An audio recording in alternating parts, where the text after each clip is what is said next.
Shalom. My name is Adam, and I welcome you to the parable of the vineyard. Every day, Yahuah is waking up a remnant, a group of people who are coming out of deceptions, realizing our walk is to consist of faith and obedience to his righteous commands. Each week, we read through and examine a portion of the Torah, allowing the Spirit of the Most High to guide, teach, and open our eyes and ears to the wondrous matters out of his law. Join us as we seek to be refined by his word, preparing ourselves for the return of our King of Kings, being faithful and obedient, walking in his way, truth, and life.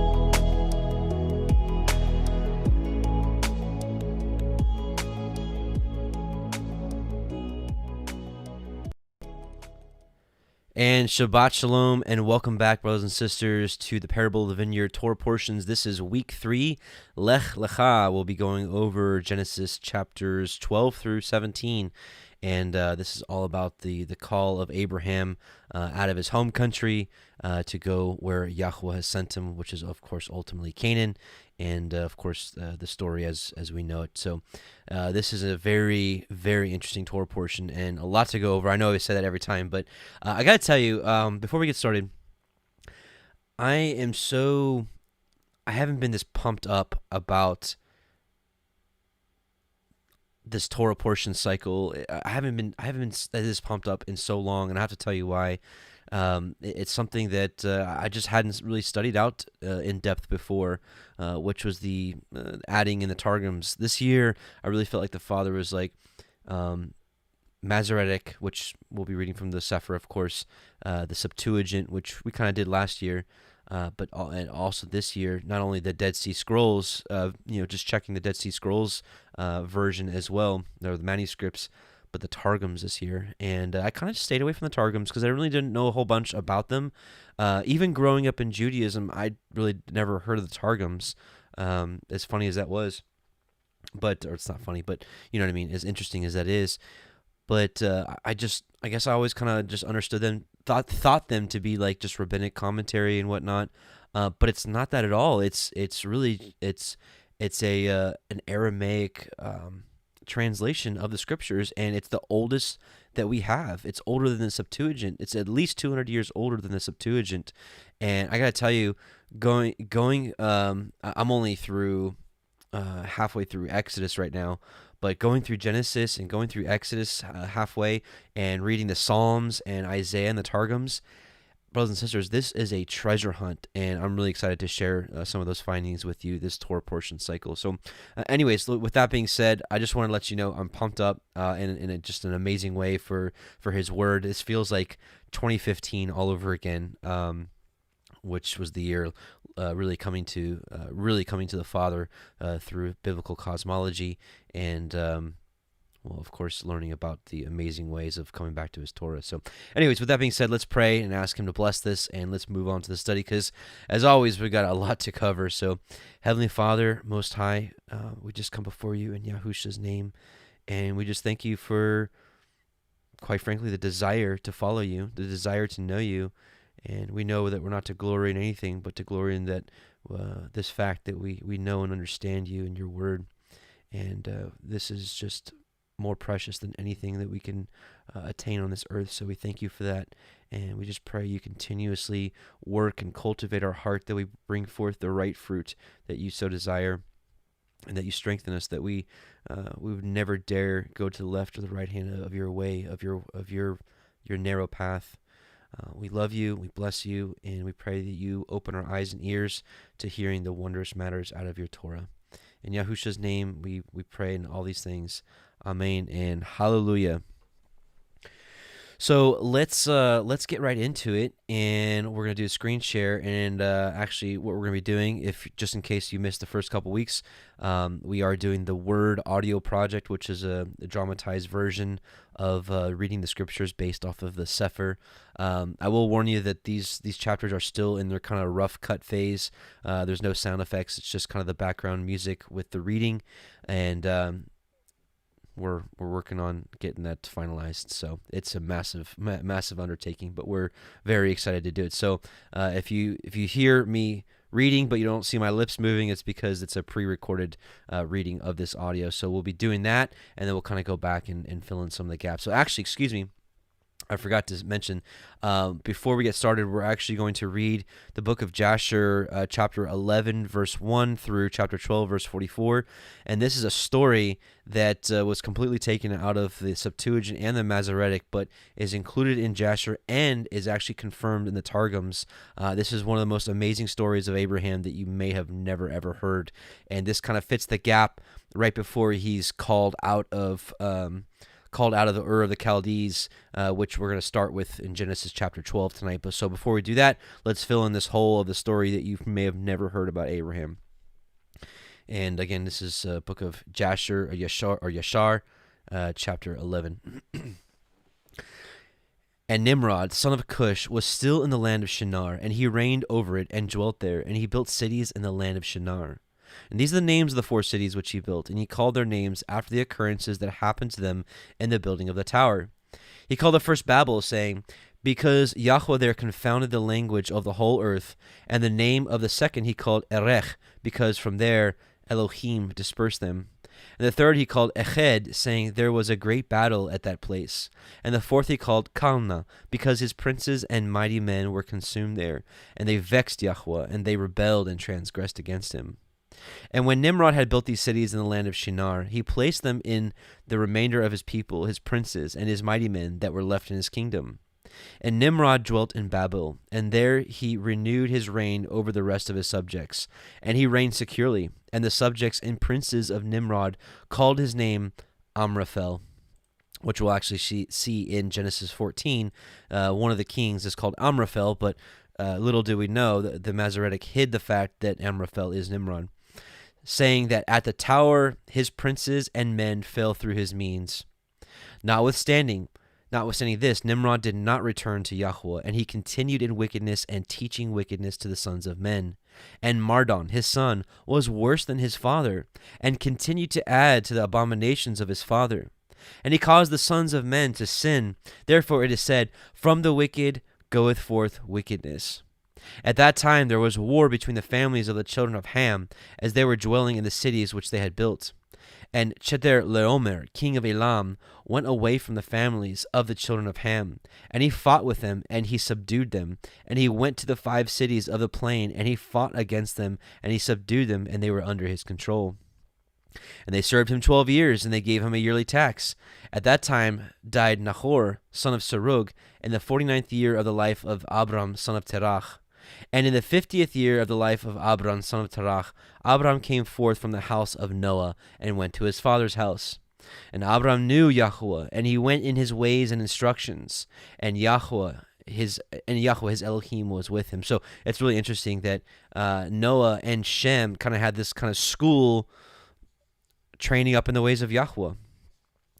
And so Abraham attended there, and we learn from a different portion later on in Jasher that Isaac went and studied there, and so did Jacob as well. And Terah, his father, was in those days still captain of the host of the king of Nimrod, and he followed strange Elohim. And Abram came to his father's house and saw 12 gods standing in their temples. And the anger of Abram was kindled when he saw these images in his father's house. And Abram said, as Yahweh liveth, these images shall not remain in my father's house. So shall Yahweh who created me to do unto me, if in 3 days' time I do not break them all. And Abram went from them, and his anger burned within him. And Abram hastened and went from the chamber to his father's outer court, and he found his father sitting in the court, and all his servants with him. And Abram came and sat before him. And Abram asked his father, saying, Father, tell me, where is Elohim, who created heaven and earth, and all the sons of men upon earth? And who created you and me? And Terah answered his son Abram and said, Behold, those who created us are all with us in the house. And Abram said to his father, My lord, show them to me, I pray. And Terah brought Abram into the chamber of the inner court. And Abram saw, and behold, the whole room was full of gods of wood and stone, 12 great images, and others less than they without number. And Terah said to his son, Behold, these are they which made all you see upon the earth, and which created me and you and all mankind. And Terah bowed down to his gods, and he then went away from them, and Abram his son went away with him. And when Abram had gone from them, he went to his mother and sat before her. And he said to his mother, Behold, my father has shown me those who made heaven and earth and all the sons of men. Now therefore hasten and fetch a kid from the flock, and make it of savory meat, that I may bring it to my father's gods, as an offering for them to eat. Perhaps I may thereby become acceptable to them. And his mother did so, and she fetched a kid, and made savory meat thereof, and brought it to Abram. And Abram took the savory meat from his mother, and brought it before his father's gods. And he drew nigh to them, that they might eat. And Terah his father did not know of it. And Abram saw on that day, when he was sitting amongst them, that they had no voice, no hearing, no motion, and not one of them could stretch forth his hand to eat. And Abram mocked them and said, Surely this savory meat that I prepared has not pleased them, or perhaps it was too little for them, and for that reason they would not eat. Therefore tomorrow I will prepare fresh savory meat, better and more plentiful than this, in order that I may see the result. And it was on the next day that Abram directed his mother concerning the savory meat, and his mother arose and fetched 3 fine kids from the flock, and she made of them some excellent savory meat, such as her son was fond of. And she gave it to her son Abram, and Terah his father did not know of it. And Abram took the savory meat from his mother, and brought it before his father's gods into the chamber. And he came nigh unto them, that they might eat, and he placed it before them. And Abram sat before them all day, thinking, Perhaps they might eat. And Abram viewed them, and behold, they had neither voice nor hearing, nor did one of them stretch forth his hand to the meat to eat. And in the evening of that day in the house, Abram was clothed with the spirit of Elohim, and he called out and said, Woe unto my father in this wicked generation, whose hearts are inclined to vanity, who serve these idols of wood and stone, which neither can eat, smell, hear, nor speak, who have mouths without speech, eyes without sight, ears without hearing, hands without feeling, and legs which cannot move. Like them are those that made them and that trust in them.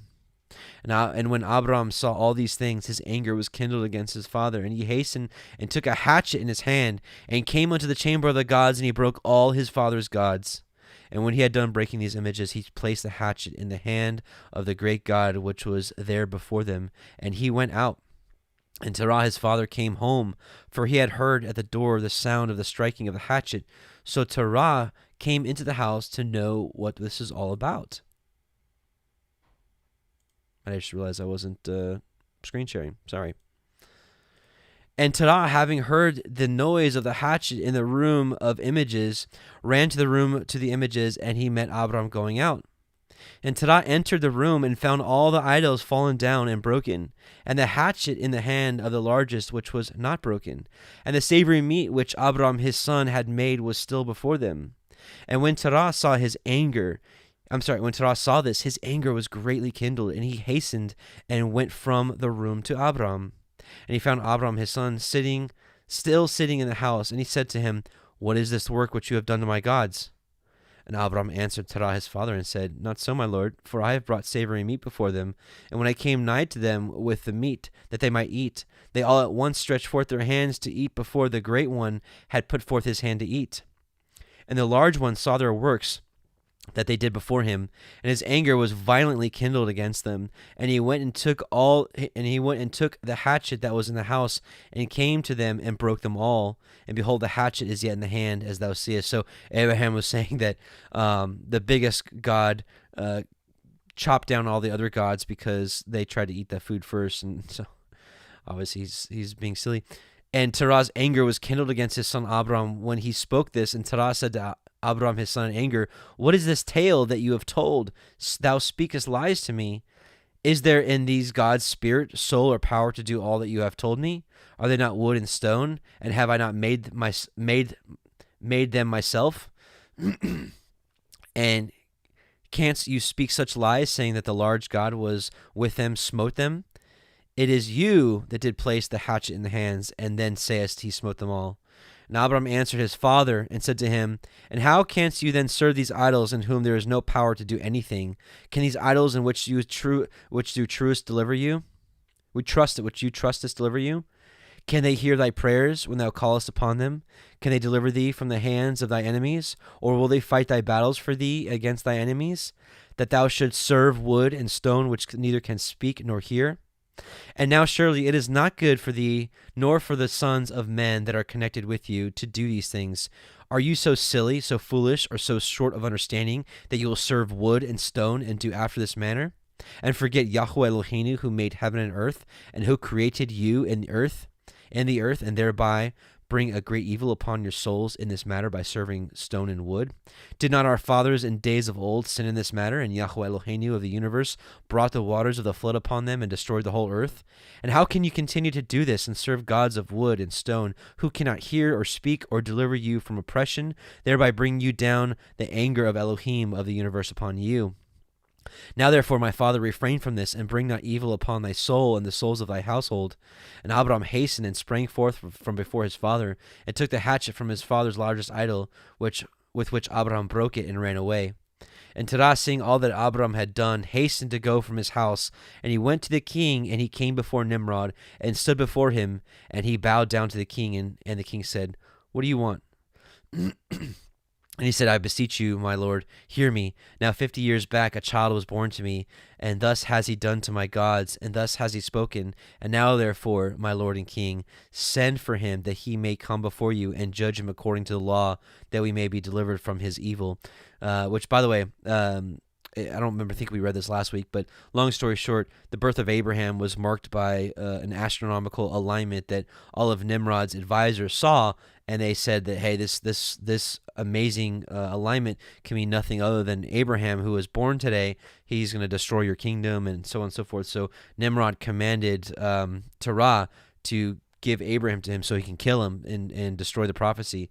And Terah ended up switching Abraham and gave Nimrod one of his homeborn servant's children, and Abraham lived. And so the matter was hidden from Nimrod. So now Terah is coming before him, and he's like basically telling him, like, sorry. And the king sent 3 men of his servants, and they went and brought Abram before the king. And Nimrod and all his princes and servants were that day sitting before him. And Terah sat also before them. And the king said to Abram, What is this that you have done to thy father and to his gods? And Abram answered the king in the words that he spoke to his father, and said, The large God that was with them in the house did to them what you have heard. The king said to Abram, Had they power to speak and eat and do as you have said? And Abram answered the king, saying, And if there be no power in them, why dost thou serve them, and cause the sons of men to err through thy follies? Dost thou imagine that they can deliver you, or anything small or great, that you should serve them? And why wilt thou not sense the Elohim of the whole universe, who created you, and in whose power it is to kill and keep alive? O fool! And this is Abraham talking to Nimrod. O foolish, simple, and ignorant king, woe unto you forever. I thought you would teach thy servants the upright way, but you have not done this, but hast filled the whole earth with thy sins and the sins of thy people who have followed your ways. Dost thou not know, or hast thou not heard, that this evil which thou doest, our ancestors sinned therein in the days of old, and the great eternal Elohim brought the waters of the flood upon them and destroyed them all, and also destroyed the whole earth on their account? And wilt thou and thy people rise up now and do like unto this work, in order to bring down the anger of Yahuah Elohiym of the universe, and to bring evil upon you and the whole earth? Now therefore put away this evil deed which thou doest, and serve the Elohim of the universe, as thy soul is in his hands, and then it will be well with you. And if thy wicked heart will not hearken to my words, to cause thee to forsake thy evil ways, and to serve the eternal Elohim, then wilt thou die in shame in the latter days, you and your people, and all who are connected with you, hearing thy words or walking in thy evil ways. And when Abram had ceased speaking before the king and all the princes, Abram lifted up his eyes to the heavens, and he said, Yahuah seeth all the wicked, and he will judge them. Chapter 12. And when the king heard the words of Abram, he ordered him to be put into prison. And Abram was in prison 10 days, was 10 days in prison. At the end of those days, the king ordered that all the kings, princes, and governors of different provinces and the sages should come before him. And they sat before him, and Abram was still in the house of confinement. The king said to the princes and sages, "Have you heard what Abram, the son of Terah, has done to his father? Thus has he done to him, and I ordered him to be brought before me, and thus has he spoken. His heart did not misgive him, neither did he stir in my presence. And behold, now he is confined in the prison. And therefore decide what judgment is due to this man who reviled the king, who spoke and did all the things that you have heard." And they all answered the king, saying, "The man who revileth the king should be hanged upon a tree. But having done all the things that he said, and having despised our gods, he must therefore be burned to death, for this is the law in this manner. If it pleaseth the king to do this, let him order his servants to kindle a fire both night and day in thy brick furnace, and then we will cast this man into it." And the king did so, and he commanded his servants that they should prepare a fire for thee 3 days and 3 nights in the king's furnace, that is, in Kasdim. And the king ordered them to take Abram from prison, and to bring him out to be burned. And all the king's servants, princes, lords, governors, and judges, and all the inhabitants of the land, about 900,000 men, stood opposite the furnace to see Abram. And all the women and little ones crowded upon the roofs and towers to see what was doing with Abram, and they all stood together at a distance, and there was not a man left that did not come on that day to behold the scene. And when Abram was come, the conjurers of the king and the sages saw Abram, and they cried out to the king, saying, "Our sovereign lord, surely this is the man whom we know to have been the child at whose birth the great star swallowed the 4 stars," this is what I was telling you about earlier, "which we declared to the king now 50 years since. And behold, now his father has also transgressed thy commands, and mocked thee by bringing thee another child, which thou didst kill." And when the king heard their words, he was exceedingly wroth, and he ordered Terah to be brought before him. And the king said, "Hast thou heard what the conjurers have spoken? Now tell me truly, how didst thou? And if thou shalt speak truth, thou shalt be acquitted." And seeing that the king's anger was so much kindled, Terah said to my king, "My lord and king, thou hast heard the truth, and what the sages have spoken is right." And the king said, "How couldst thou do this thing, to transgress my orders, and to give me a child that thou didst not beget, and take value for him?" And Terah answered the king, "Because my tender feelings were excited for my son at that time, and I took a son of my handmaid, and I brought him to the king." And the king said, "Who advised you to do this? Tell me. Do not hide it aught from me, and then you shall not die." And Terah was greatly terrified in the king's presence, and he said to the king, "It was Haran, my eldest son, who advised me to this. And Haran was in those days that Abram was born 32 years old, but Haran did not advise his father to do anything. For Terah said this to the king in order to deliver his soul from the king, for he feared greatly. And the king said to Terah, "Haran, thy son, who advised thee to this, shall die through the fire with Abram, for the sentence of death is upon him for having rebelled against the king's desire in doing this." And by the way, the canon backs up that Haran died in Ur of the Chaldees. Or we don't know that yet. I'm sorry. And Haran at that time felt inclined to follow the ways of Abram, but he kept it within himself. And Haran said in his heart, "Behold, now the king has seized Abram on account of these things which Abram did. And it shall come to pass that if Abram prevail over the king, I will follow him. But if the king prevail, I will follow and go after the king." So his heart was double-minded. And when Terah had spoken this to the king concerning Haran his son, the king ordered Haran to be seized with Abram. And they brought them both, Abram and Haran his brother, to cast them into the fire.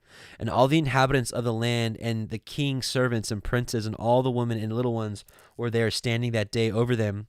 And the king's servants took Abram and his brother, and they stripped them of all their clothes, excepting their lower garments which were upon them.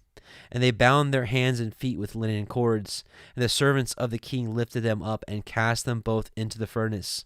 And Yahuah loved Abram, and he had compassion over him. And Yahuah came down and delivered Abram from the fire, and he was not burned. But all the cords with which they bound him were burned, while Abram remained and walked about in the fire. So the story about Shadrach, Meshach, and Abednego, this happened to Abraham first. Just like Nebuchadnezzar, right, when they were tossed into the fire because they didn't bow down to the statue. Well, Abram was tossed into the fire because he broke down the images, right? And Haran died when they had cast him into the fire, and he was burned to ashes, for his heart was not perfect with Yahuah. And those men who cast him into the fire, the flames of the fire spread over them, and they were burned, and 12 men of them died. And Abraham walked in the midst of the fire 3 days and 3 nights, and all the servants of the king saw him walking in the fire. And they came and told the king, saying, Behold, we have seen Abraham walking about in the midst of the fire, and even the lower garments which are upon him are not burned, but the cord with which he was bound is burned. And when the king heard their words, his heart fainted, and he would not believe them. So he sent other faithful princes to see this matter. And they went and saw it and told the king. And the king rose to go and see it. And he saw Abram walking to and fro in the midst of the fire. And he saw Haran's body burned. And the king wondered greatly. And the king ordered Abram to be taken out of the fire. And his servants approached to take him out, and they could not, for the fire was round about, and the flame ascending toward them from the furnace.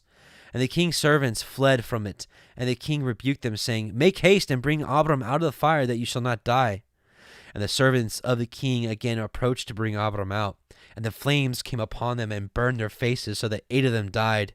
And when the king saw that his servants could not approach the fire, lest they should be burned, the king called to Abram, O servant of Elohim who is in heaven, go forth from the midst of the fire and come hither before me. And Abram hearkened to the voice of the king, and he went forth from the fire and came and stood before the king. Wow. And when Abram came out, the king and all his servants saw Abram coming before the king with his lower garments upon him, for they were not burned, but the cord with which he was bound was burned. And the king said to Abram, How is it that thou wast not burned in the fire? And Abram said to the king, The Elohim of heaven and earth, in whom I trust, and who has all that in his power, he delivered me from the fire into which thou didst cast me. And Haran, the brother of Abram, was burned to ashes, and they sought for his body, and they found it consumed. And Haran was 82 years old when he died in the fire of Kasdim. And the king, princes, and inhabitants of the land, seeing that Abram was delivered from the fire, they came and bowed down to Abram. And Abram said to them, Do not bow down to me, but bow down to the Elohim of the world who made you, and serve him, and go in his ways.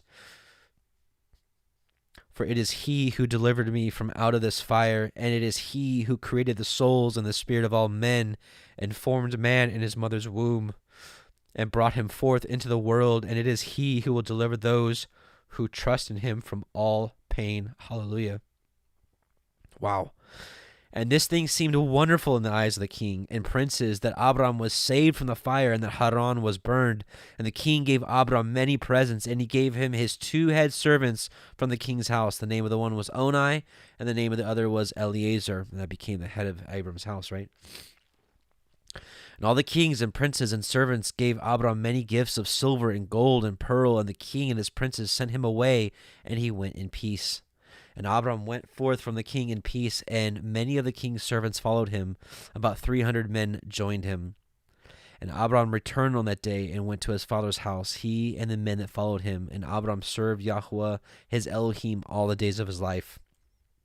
And he walked in his ways and followed his Torah, his law. And from that day forward, Abram inclined the hearts of the sons of men to serve Yahuah. In that time, Nahor and Abram took unto themselves wives, the daughters of their brother Haran. The wife of Nahor was Milcah, and the name of Abram's wife was Sarai. And Sarai, wife of Abram, was barren, and she had no offspring in those days. So that is just, honestly, it's one of the best. It's just one of the most amazing stories in Scripture. And why it was cut out of the Masoretic and Septuagint, no idea, but it is in the Targums, which is really, really interesting.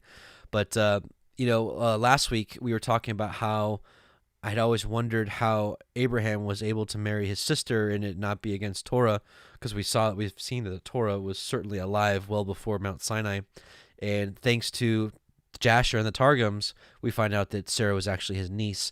And I had one more scenario that kind of bothered me, which was, according to the Masoretic, Amram, the son of Levi, son of Kohath, son of Levi, married Jochebed, which the way it makes it sound in the Masoretic is that he married his aunt, which is also against the Torah. But we actually learned from the Targums that she was actually his cousin, because we get tripped up by when it says her father was so and so. Well, that could be grandfather, and we don't know it. So, anyways, really really interesting stuff. So let's now get to and actually let me I want to show you the Targums here.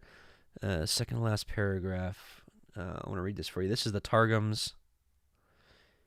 And this is Genesis 11 in the Targums. These are the generations of Terah. Terah begot Abram, Nahor, and Haran begot Lot. And it was when Nimrod had cast Abram into the furnace of fire because he would not worship his idol, and the fire had no power to burn him, that Haran's heart became doubtful, saying, if Nimrod overcome, I will be on his side, but if Abram overcome, I will be on his side. And when all the people who were there saw that the fire had no power over Abram, they said in their hearts, is not Haran the brother of Abram full of divinations and charms? And has he not uttered spells over the fire that it should not burn his brother? Immediately there fell a fire from the high heavens and consumed him, and Haran died in the sight of Terah his father, where he was burned in the land of his nativity in the furnace of the fire which the Kasdi had made for Abram his brother. So a little different retelling of it, but essentially the same story. You've got Abraham being cast in the fire, and him not being touched, and his brother Haran dying. Okay, so let's now go to chapter 12, and we will do again the reading from the word audio, which all right, here we go. Bereshit, Genesis chapter 12. Now Yahuwah had said unto Avram, get you out of your country and from your kindred and from your father's house unto a land that I will show you. And I will make of you a great nation, and I will bless you and make your name great, and you shall be a blessing. And I will bless them that bless you, and curse him that curses you. And in you shall all the families of the earth be blessed. So Avram departed as Yahuwah had spoken unto him, and Lot went with him. And Avram was 75 years old when he departed out of Haran. And Avram took Sarai his woman, and Lot his brother's son, and all their substance that they had gathered, and the souls that they had gotten in Haran, and they went forth to go into the land of Canaan. And into the land of Canaan they came. And Avram passed through the land unto the place of Shechem, unto the high oak in the plain of Moreh. And the Canaanite was then in the land. And Yahuwah appeared unto Avram and said, unto your seed will I give this land. And there built he an altar unto Yahuwah, who appeared unto him. And he removed from thence unto a mountain on the east of Beit El, and pitched his tent, having Beit El on the west, and Ai on the east. And there he built an altar unto Yahuwah, and called upon the name of Yahuwah. And Avram journeyed, going on still towards the Negev. And there was a famine in the land, and Avram went down into Mitzrayim to sojourn there, for the famine was grievous in the land.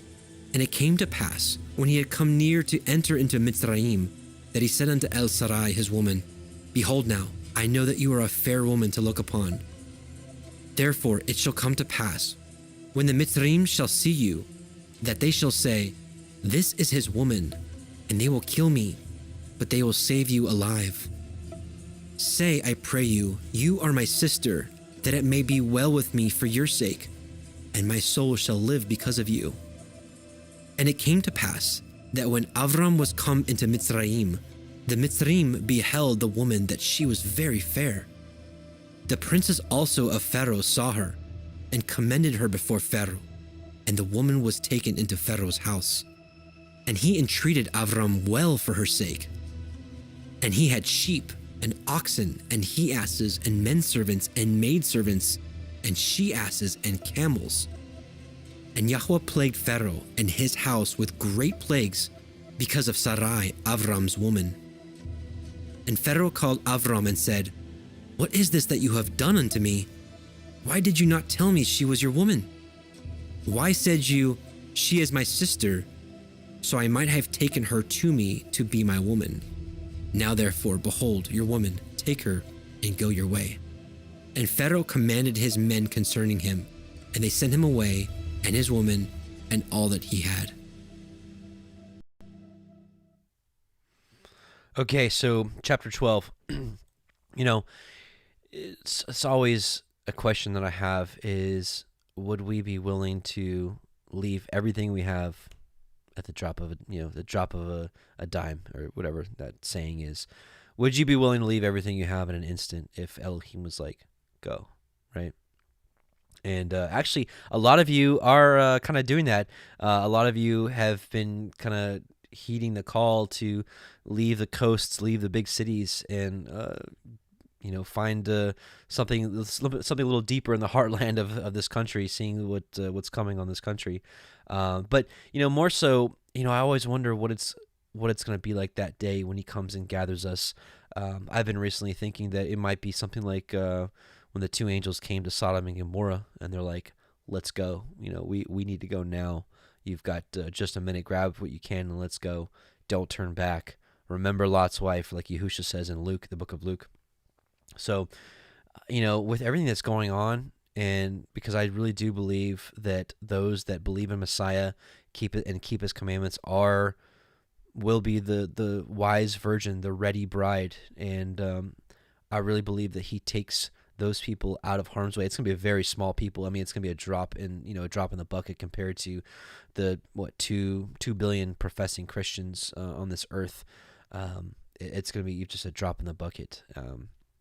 But I do believe that is available for people that hearken or hear his voice in these last days. So if that's the case, how's it going to happen? Is he going to be like, let's go, or I don't know. But all I know is that we need to think about this and be willing to just leave everything when Yahuah says so. So, and I know most of you wouldn't be like, oh no, I'm not going to go I'm just going to stay here and hate. Now, I know none of you would do that, but it's I guess comforting to think that day might happen in our lifetime. But anyways, one interesting little tidbit about this. So this, we kind of just read through this and just move on. But here's Egypt, and here is, his people kind of being oppressed because his wife gets taken from him, and here you got Egypt with bunches of plagues. There's a passage in Jasher chapter 67. Where it's actually Balaam, of all people, who is a counselor to Pharaoh. He actually, this is hundreds of years later, retells this story. Actually, excuse me, it's not, it's Jethro actually retells the story. This is Jasher chapter 67, we'll start at verse 16. And this is a dream that Pharaoh had, and he was just freaking out about it. And Pharaoh rose up early in the morning, and he called all his servants and related to them the dream, and the men were greatly afraid. Excuse me.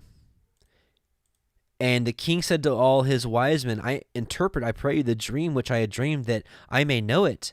And Balaam, the son of Beor, answered the king and said to him, this means nothing else but a great evil that will spring up against Egypt in the last days. For a son will be born to Israel who will destroy all Egypt and its inhabitants, and will bring forth the Israelites from Egypt with a mighty hand. Now therefore, O king, take counsel upon this matter, that you may destroy the hope of the children of Israel and their expectation before this evil arise against Egypt. And the king said unto Balaam, and what shall we do thus unto Israel? Surely after a certain manner we did at first counsel against them, and could not prevail over them. Now therefore give you also advice against them, by which we may prevail over them. And which, by the way, Balaam is the one that gave Pharaoh the evil counsel to enslave the Israelites. And Balaam answered the king, saying, send now and call thy two counselors, and we will see what their advice is upon this matter, and afterward they will speak.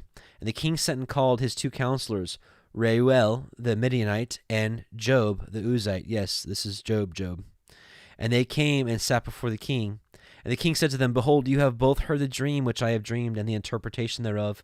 Now therefore give counsel, and know, and see what is to be done to the children of Israel, whereby we may prevail over them, before their evil shall spring up against us. And Reuel the Midianite answered the king and said, this is Jethro, may the king live forever. If it seem good to the king, let him desist from the Hebrews and leave them, and let him not stretch forth his hand against them.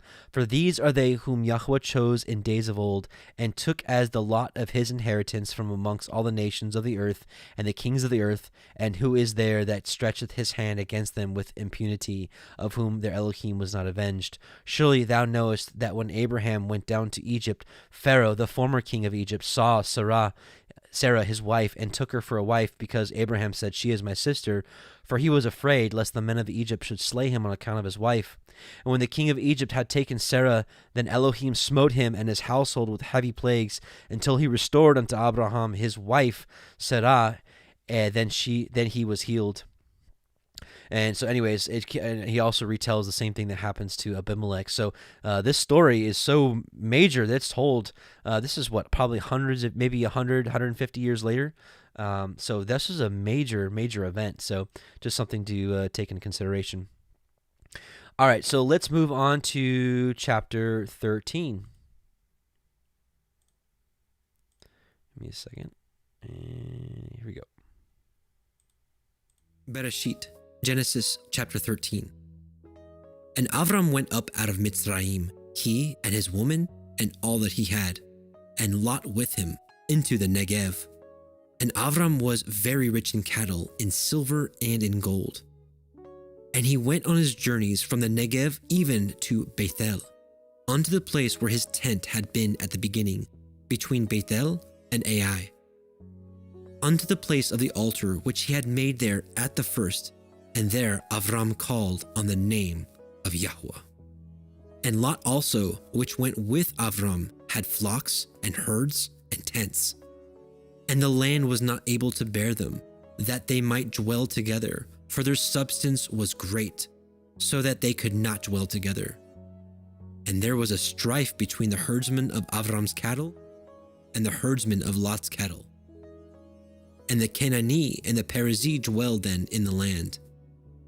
And Avram said unto Lot, Let there be no strife, I pray you, between me and you, and between my herdsmen and your herdsmen, for we be brethren. Is not the whole land before you? Separate yourself, I pray you, from me.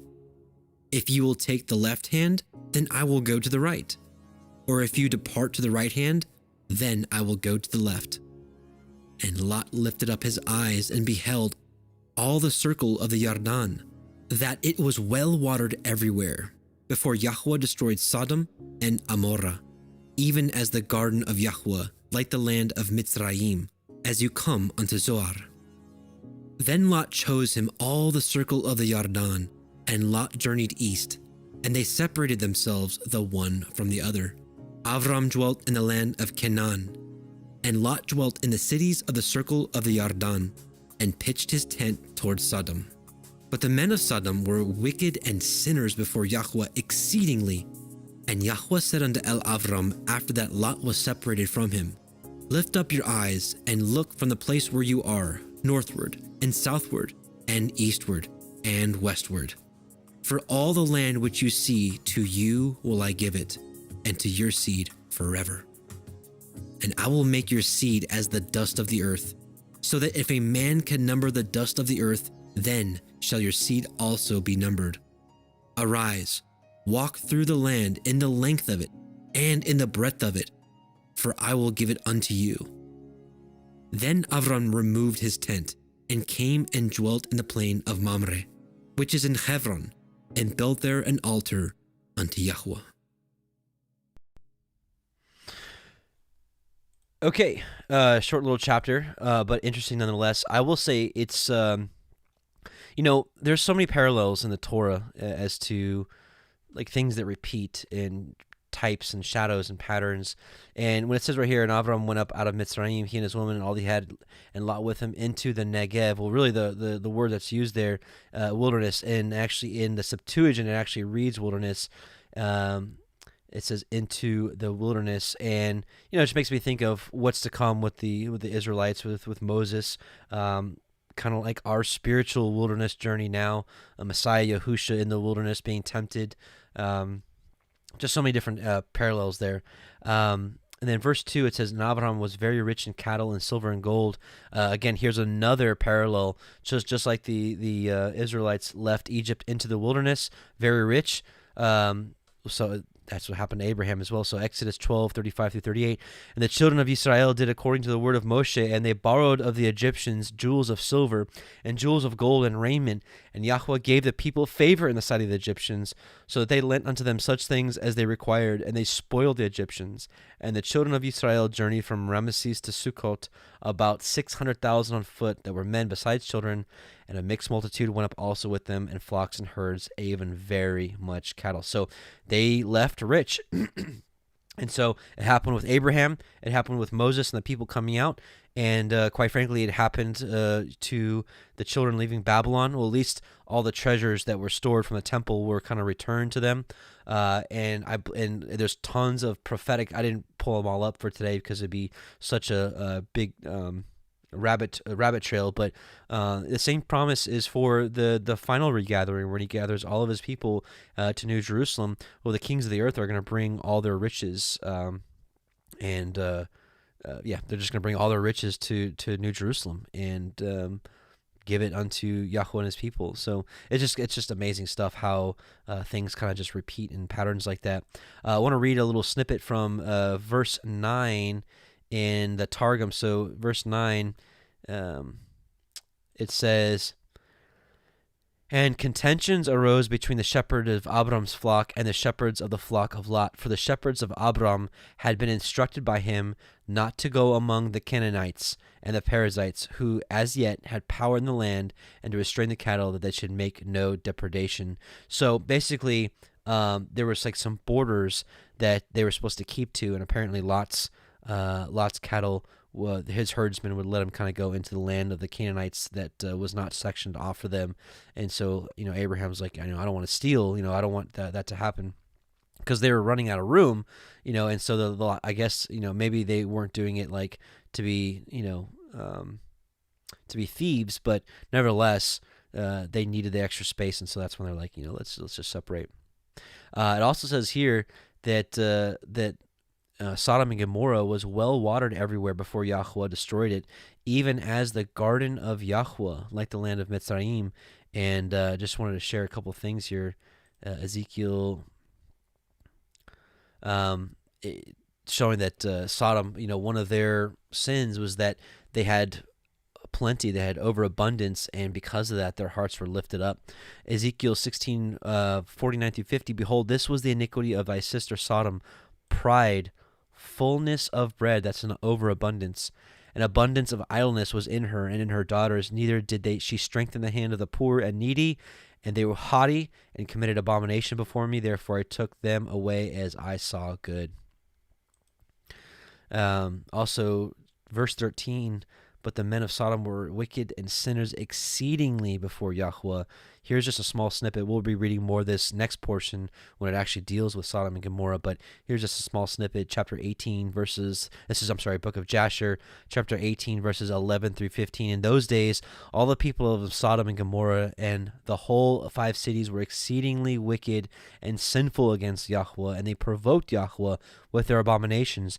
They strengthened in aging abominably and scornfully before Yahuah, and their wickedness and crimes were in those days great before Yahuah. And they had in their land a very extensive valley, about a half a day's walk, and in there were fountains of water and a great deal of herbage surrounding the water. And all the people of Sodom and Gomorrah went there 4 times in the year, with their wives and children and all belonging to them. And they rejoiced there with the timbrels and dances. And in the time of rejoicing, they would all rise and lay hold of their neighbors' wives, and some the virgin daughters of their neighbors, and they enjoyed them. And each man saw his wife and his daughter in the hands of his neighbor, and they did not say a word. And they did so from morning to night, and they afterward returned home, each man to his house, and each woman to her tent. So they always did 4 times in the year."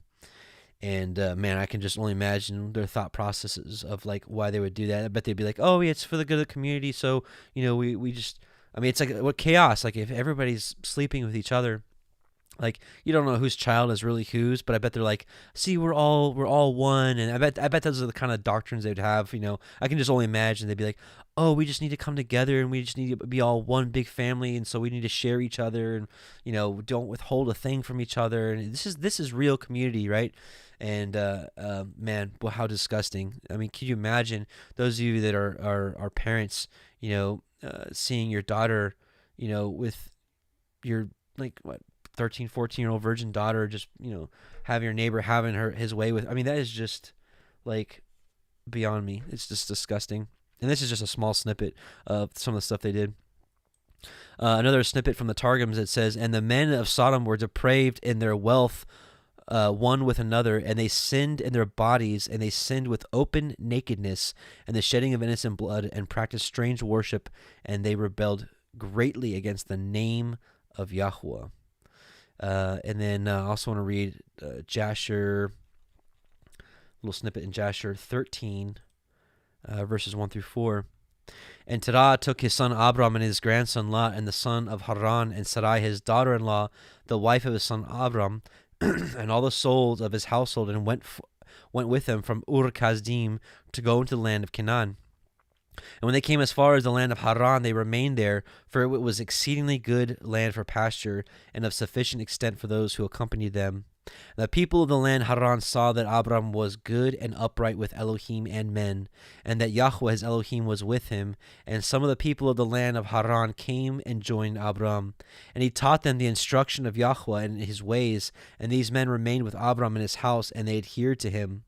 And Abram remained in the land 3 years, and at the expiration of 3 years, Yahuah appeared to Abram and said to him, I am Yahuah, who brought you forth from Ur the Kasdim, and delivered thee from the hands of all thine enemies. So, like, what enemies are these? Of course, this is Nimrod and all of his schemes. And now, therefore, if thou wilt hearken to my voice, and keep my commandments, my statutes, and my Torah, then I will cause thine enemies to fall before you, and I will multiply your seed like the stars of heaven, and I will send my blessing upon all the works of thy hands, and thou shalt lack nothing. And that promise is still alive for his seed, even unto this day. And then 13:15, it says, for all the land which you see, to you will I give it, and to your seed forever. And this is one of the biggest reasons why, this and chapter 15, which we'll see in a bit, this is the land of inheritance, to where it says that his seed will remain forever. That's why I truly believe that that is where New Jerusalem will rest upon, which is basically what we call the Levant area, which I'll show you a picture here in a sec. But let's get to chapter 14. And this is probably one of my favorite background songs for the reading. Bereshit, Genesis, chapter 14. And it came to pass in the days of Amraphel, king of Shinar, Arioch, king of Elakar, Kedor Laomer, king of Elam, and Tidal, king of nations, that these made war with Bera, king of Sodom, and with Birsha, king of Amorah, Shinav, king of Admah, and Shem-Eber, king of Tseboim, and the king of Bela, which is Zoar. All these were joined together in the valley of Siddim, which is the Salt Sea. 12 years they served Kedor Laomer, and in the 13th year they rebelled. And in the 14th year came Kedor Laomer, and the kings that were with him, and smote the Rephaim in Ashtaroth, Karnaim, and the Zuzim in Chem, and the Emim in Shaveh Kiryathaim, and the Horim in their Mount Seir, unto El Paran, which is by the wilderness. And they that remained fled to the mountain. And they took all the goods of Sodom and Amorah, and all their victuals, and went their way. And they took Lot, Avram's brother's son, who dwelt in Sodom, and all his goods, and departed. And there came one that had escaped, and told Avram the Ivri, for he dwelt in the plain of Mamre the Emori, brother of Eshkol, and brother of Aner, and these were confederate with Avram. And when Avram heard that his brother was taken captive, he armed his trained servants, born in his own house, 318, and pursued them unto Dan. And he divided himself against them, he and his servants, by night, and smote them, and pursued them unto Hova, which is on the left hand of Damascus. And he brought back all the goods, and also brought again his brother Lot, and his goods, and the women also, and the people. And the king of Sodom went out to meet him after his return from the slaughter of Kedorlaomer, and the kings that were with him at the valley of Shaveh, which is the king's valley. And Malki-Tzedek, king of Shalem, brought forth bread and wine, and he was the priest of El Elyon. And he blessed him and said, Blessed be Avram of El Elyon, possessor of heaven and earth. And blessed be El Elyon, which has delivered your enemies into your hand. And he gave him tithes of all. And the king of Sodom said unto El Avram, Give me the persons and take the goods to yourself. And Avram said to the king of Sodom, I have lifted up my hand unto El Yahuah, El Elyon, the possessor of heaven and earth, that I will not take from a thread even to a shoe latchet, that I will not take anything that is yours, lest you should say, I have made Avram rich, save only that which the young man have eaten, and the portion of the men which went with me, Aner, Eshkol, and Mamre, let them take their portion.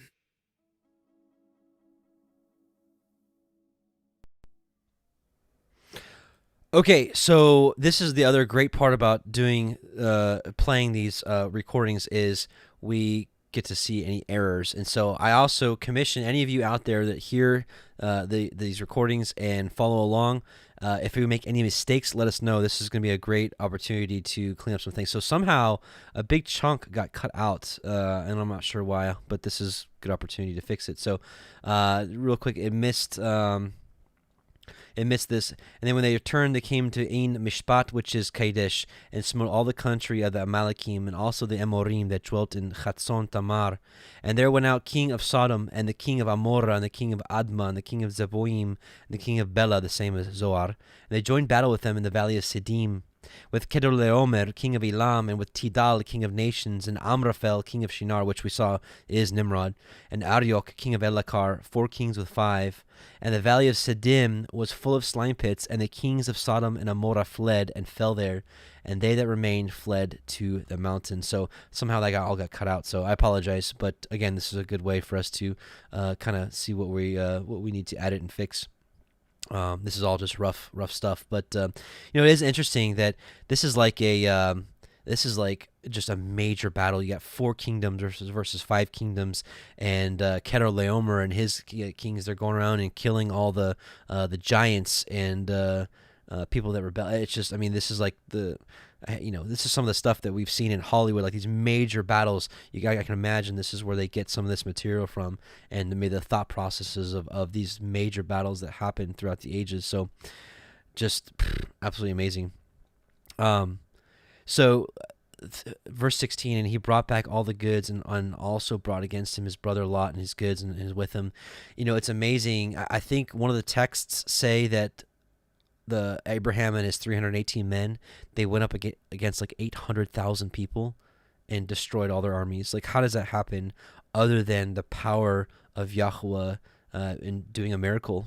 How does David beat Goliath? How did Levi and Shechem go into a town and kill maybe upwards of 10,000 people, just them two and 2 swords?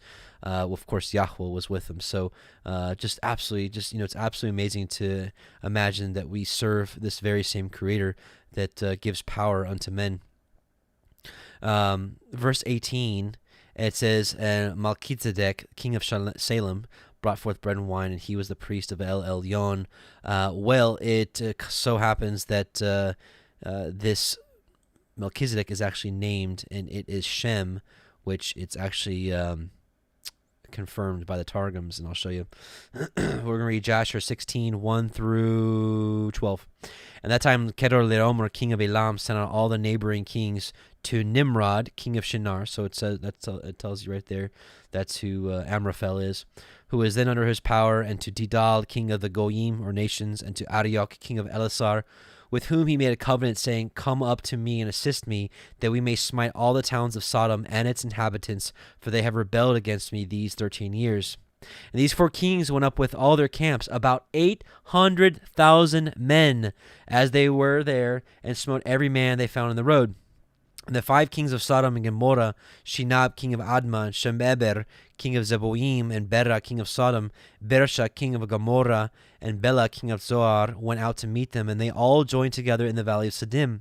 And these 9 kings made war in the valley of Siddim, and the kings of Sodom and Gomorrah were smitten before the kings of Elam. And the valley of Siddim was full of lime pits, and the kings of Elam pursued the kings of Sodom. And the kings of Sodom with their camps fled and fell into the lime pits, and all that remained went to the mountain for safety.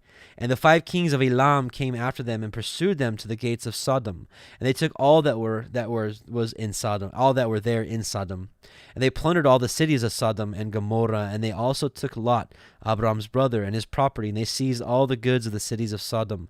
And they went away, and Eunuch, Abraham's servant, who was in the battle, saw this, and told Abram all that the kings had done to the cities of Sodom, and that Lot was taken captive by them. And Abram heard this, and he rose up with about 318 men that were with him, and he that night pursued these kings and smote them, and they all fell before Abram and his men, and there was none remaining but the 4 kings who fled, and they went each his own road. And Abram, that's 800,000 men. And Abram recovered all the property of Sodom, and he also recovered Lot and all his property, his wives and little ones, and all belonging to him, so that Lot lacked nothing. And when he returned from smiting these kings, he and his men passed in the valley of Siddim, where the kings had made war together. And Bera, king of Sodom, and the rest of his men that were with him, went out from the lime pits into which they had fallen to meet Abram and his men. And Adonizedek, or Melchizedek, Adonai is Lord, or you can even just, it's the same person, this is Melchizedek, and Adonizedek, Melchizedek, king of Jerusalem, the same was Shem, went out with his men to meet Abram and his people with bread and wine, and they remained together in the valley of Melech. And Adonizedek blessed Abram, and Abram gave him 1/10 from all that he had brought from the spoil of his enemies, for Adonizedek was a priest before Elohim. And just to show you that Shem was kind of still around also, book of Jasher, chapter 9, verses 5 through 6. This is what I was telling you about earlier. When Abram came out from the cave, he went to Noah and his son Shem, and he remained with them to learn the instruction of Yahuah and his ways, and no man knew where Abram was. And Abram served Noah and Shem, his son, for a long time. And Abram was in Noah's house 39 years. And Abram knew Yahuah from 3 years old, and he went in the ways of Yahuah until the day of his death, as Noah and his son Shem had taught him. And all the sons of the earth in those days greatly transgressed against Yahuah, and they rebelled against him, and they served other gods, and they forgot the Yahuah who had created them in the earth. And the inhabitants of the earth made unto themselves at that time every man his god, gods of wood and stone, which could neither speak, hear, nor deliver. And the sons of men served them as they became their gods. All right, so a couple of things I want to talk about in 14. So here's a little passage in the Targums, chapter 14, and it was in the days of Amraphel, he is Nimrod, who commanded Abram to be cast into the furnace. He was then king of Pontus, Arioch, so called because he was Arik, tall among the giants, king of Tasalar, and Malki-Zedek, who was Shem bar Noah, so Shem, son of Noah, the king of Yerushalayim, came forth to meet Abram, and brought forth to him bread and wine, and in that time he ministered before Elohai. Yeah. So, one last passage, Jubilees 17, chapter 17, verse 15 through 18. We'll read this real quickly. And the prince Mastema came, which is Satan, came before Elohim. Behold, Abraham loves Yitzchak his son, and he delights in him above all things else. Bid him to offer him as a burnt offering on the altar, and you will see if he will do as this command, and you will know if he is faithful in everything wherein you do try him. Right, this is the key word, trying him, to test Abraham. And Yahuah knew that Abraham was faithful in all his afflictions, for he had tried him through his country, right, leave your country, and the famine, going down into Egypt, and he had tried him in the wealth of the kings. And that's what we saw at the end of chapter 14, where Abraham's like, I'm not going to take even a shoe latchet from you, lest you should say, I have made Abraham rich. So it was a testing to see if Abraham would take the riches.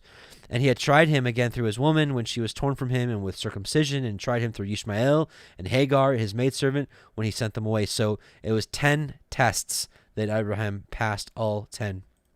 So praise be to Yah for that. So let's go to chapter 15.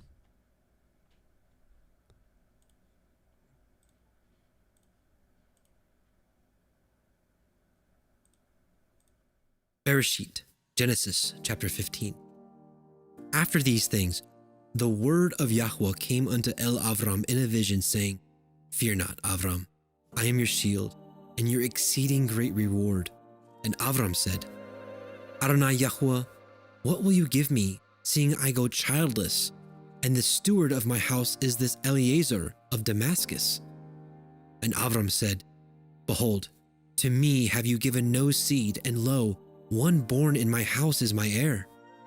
And behold, the word of Yahuah came unto him, saying, This shall not be your heir, but he that shall come forth out of your own generation shall be your heir. And he brought him forth abroad, and said, Look now towards the heavens, and count the stars, if you be able to number them. And he said unto him, So shall your seed be. And he believed in Yahuah, and he counted it to him for righteousness. And he said unto him, I am Yahuah, that brought you out of Ur of the Kasdim, to give you this land to inherit it. And he said, Adonai Yahuah, whereby shall I know that I shall inherit it? And he said unto him, Take me a heifer of 3 years old, and a she-goat of 3 years old, and a ram of 3 years old, and a turtle dove, and a young pigeon. And he took unto him all these, and divided them in the midst, and laid each piece one against another. But the birds divided he not. And when the fowls came down upon the carcasses, Avram drove them away. And when the sun was going down, a deep sleep fell upon Avram, and lo, a horror of great darkness fell upon him. And he said unto Avram, Know of a surety that your seed shall be a stranger in the land that is not theirs, and shall serve them, and they shall afflict them 400 years. And also that nation whom they shall serve will I judge, and afterward they shall come out with great substance. And you shall go to your fathers in peace. You shall be buried in a good old age. But in the 4th generation they shall come hither again, for the iniquity of the Amorim is not yet full. And it came to pass that when the sun went down and it was dark, behold, a smoking furnace and a burning lamp that passed between those pieces. And the same day Yahuah cut a covenant with Avram, saying, Unto your seed have I given this land, from the river of Mitzrayim unto the great river, the river Perath, the Kenaim, the Kenizim, the Kadmonim, and the Chitim, and the Perizim, and the Rephaim, and the Amorim, and the Kenanim, and the Girgashim, and the Yebusim.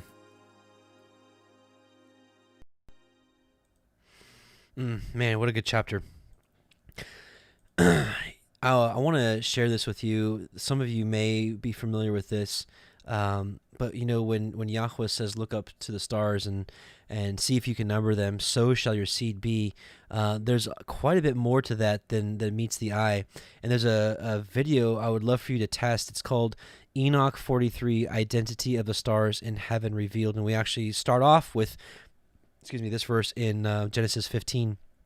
And your current thoughts on what the stars are may be challenged, but it may also be quite the blessing to kind of take a look at. So it's called, again, Enoch 43, Identity of the Stars. So you can just type in probably like Enoch 43, Parable of the Vineyard, or Enoch 43, Identity of the Stars, or something like that. So anyways, check that out when you have some time. It may bless you. Be careful. It may bless you. Verse 6, it says, and he believed in Yahuah, and it was counted to him for righteousness, and praise Yah for that. And you know, unfortunately, I think modern day Christianity has taken that and ran with it in unfortunately in the wrong way, because they also forget Genesis 26:5, which says, because that Abraham obeyed my voice, which is clear enough. To obey his voice means to keep his commandments. Very clear in Exodus 19, that's what it means. And kept my charge, my commandments, my statutes, and my laws. So faith and obedience is what Abraham had. And if we want to be the seed of Abraham, as Yahusha says, you know, he said to the Pharisees, you know, if you were Abraham's seed, you would do the deeds of Abraham. And this is what Abraham did. So praise Yah for that. Verse 8, it says, or actually not verse 8. Let's see, where is it? It's not verse 8. Where is it? Well, maybe not. But we were speaking earlier about the land of inheritance, the promised land. This is what's called the Levant, essentially. It's maybe even out here, but these are the borders that were that Abraham was given, and this is what I believe is roughly where New Jerusalem is going to sit. And it's right about the same. It's very close in size for that to work. So pretty interesting. And let's see. Let's read a little portion in the Targums. This is chapter 15. Is that right? Let's see. Let's scroll down. Sorry. 15. So at the beginning of chapter 15, it's a little confusing. It says, after these things, the word, which by the way, it says the word of Yahuah came unto Avram. So this is one of the very few times that in this the Torah, it says the word of Yahuah came to Avram. And those of us any of us that have read the book of John, we know that the word is Yahusha, his son. And so what you'll find is that Yahusha is all over the Old Testament. I'm here to say that when Messiah said that no man has seen the Father, I believe that to be true. And what I mean by that is everything, all glory, everything is due to the Father, but he's done so through his Son. His Son has always been the mediator on earth. I believe it was his Son that was on Mount Sinai, his Son that was walking in the garden in the cool of the day saying, Adam, where are you? He formed Adam out of the dust. All these interactions you're seeing here with Abraham, all was Messiah. And that's just kind of where I've been led. And what's been really surprising about the Targums is the Targums, almost everything says the word. The covenant is through the word. The covenant of circumcision is through his word. I mean, it's so clear. And why that was cut out of the Septuagint, the Masoretic, I have no idea. Maybe to hide the truth that it was the word from the beginning that was with man, and that the covenant was made through the Father, but through him. To the Father, but through him. So, but it says here, the word of Yahuah came unto Avram in a vision, saying, fear not, Avram, I am your shield and your exceeding reward. So why would he say fear? Because we haven't seen any fear from Abraham, except for maybe when he went into Egypt, and he's like, I don't want to die, so just say that I'm your brother. But outside of that, we don't really see any fear from him. So the Targums actually kind of give us an idea of what was going through his mind before Messiah said, fear not.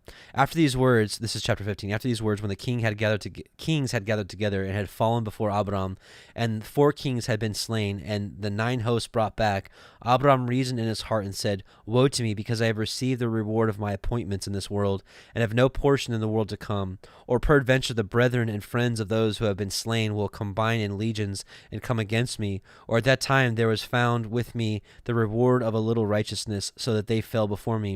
But the second time reward may not be found with me, and by me the name of the heavens may be profaned.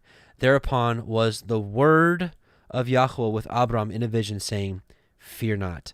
For if these men should gather together in legions and come against you, my word will be your shield. And also, if these fall before you in the world, the reward of thy good works shall be kept and be prepared before me in the world to come, great exceedingly. So that really explains, honestly, what he's talking about. Don't fear, I'm your shield and your exceeding great reward. So I got to tell you, these Targums are, quite frankly, a treasure hunt. I know I said that about the Septuagint.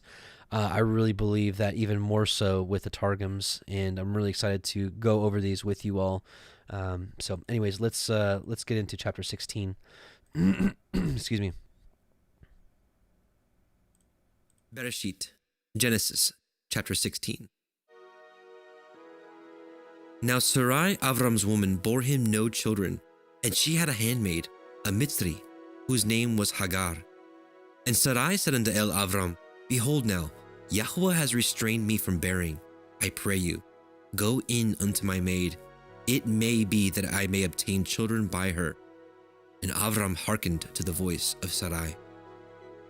And Sarai, Avram's woman, took Hagar her maid the Mitzri, after Abraham had dwelt 10 years in the land of Canaan, and gave her to her man Avram to be his woman. And he went in unto Hagar, and she conceived. And when she saw that she had conceived, her mistress was despised in her eyes. And Sarai said unto Avram, My wrong be upon you. I have given my maid into your bosom. And when she saw that she had conceived, I was despised in her eyes. Yahuah judge between me and you. But Avram said unto Sarai, Behold, your maid is in your hand. Do to her as it pleases you. And when Sarai dealt hardly with her, she fled from her face.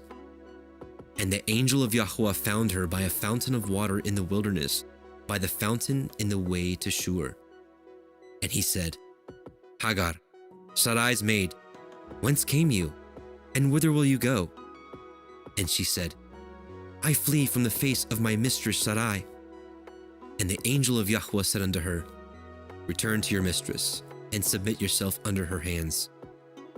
And the angel of Yahuah said unto her, I will multiply your seed exceedingly, that it shall not be numbered for multitude.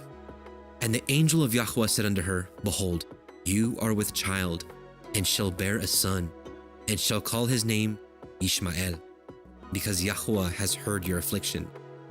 And he will be a wild man. His hand will be against every man, and every man's hand against him. And he shall dwell in the presence of all his brethren. And she called the name of Yahuah that had spoken unto her, You, see me. For she said, Have I also looked here after him that sees me? Wherefore the well was called Be'er Lachairoi. Behold, it is between Kadesh and Eredj. And Hagar bore Avram a son, and Avram called his son's name, which Hagar bore, Ishmael. And Avram was 86 years old when Hagar bore Ishmael to Avram.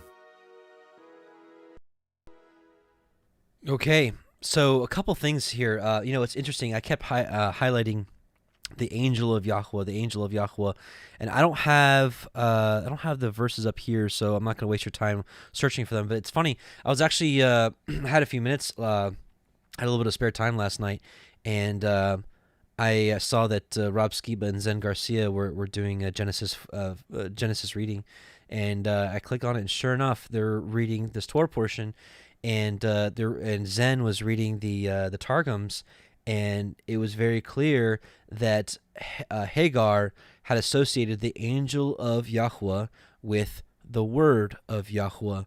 So that's confirmed an understanding that I feel like Yahuah has been leading me and many of my close brothers to understand that the angel, not an angel, but the angel of Yahuah, like the one that was in the burning bush that was speaking to Moshe, says the angel of Yahuah was in the bush burning.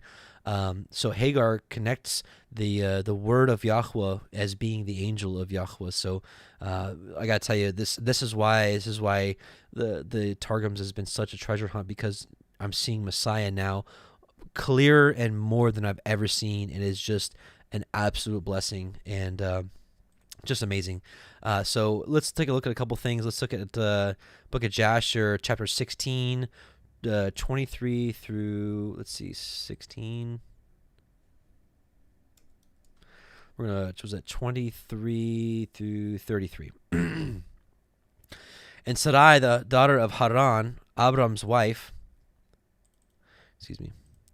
was still barren in those days, and she did not bear to Abram either son or daughter. And when she saw that she bare no children, she took her handmaid Hagar, whom Pharaoh had given her, and she gave her to Abram her husband for a wife. So, this is just something that it is what it is. Abram, the progenitor of the entire seed of Abraham, had two wives. For Hagar learned all the ways of Sarai as Sarai taught her. She was not in any way deficient in following her good ways. And Sarai said to Abram, Behold, here is my handmaid Hagar. Go to her, that she may bring forth upon my knees, that I may also obtain children through her. At the end of 10 years of Abram's dwelling in the land of Canaan, which is the 85th year of Abram's life, Sarai gave Hagar unto him. And Abram hearkened to the voice of Sarai his wife, and he took his handmaid Hagar, and Abram came to her, and she conceived. And when Hagar saw that she had conceived, she rejoiced greatly, and her mistress was despised in her eyes. And she said within herself, this can only be that I am better before Elohim than Sarai my mistress.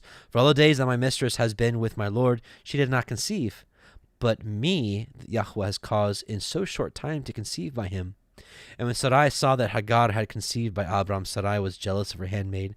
And Sarai said within herself, this is surely nothing else, that she must be better than I am.